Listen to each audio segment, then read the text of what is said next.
Stand upright with the barbell behind your back, palms facing away from you. Keep good posture while curling your wrist upward and exhaling.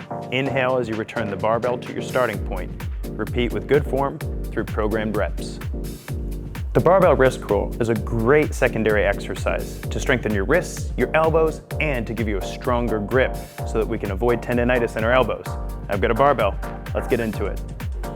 The barbell wrist curl is an amazing exercise for getting the elbows, wrists, and your forearms to work together and strengthen your grip. Notice how Katie is letting it roll all the way down to her fingertips. If you can't get quite that far, you can keep a firm grip on it and just flex up and back down nice and easy. But if you can get that range of motion, you'll get an amazing benefit from it. Katie, you're making this look easy. You need heavier weight, right? Yeah. Yeah.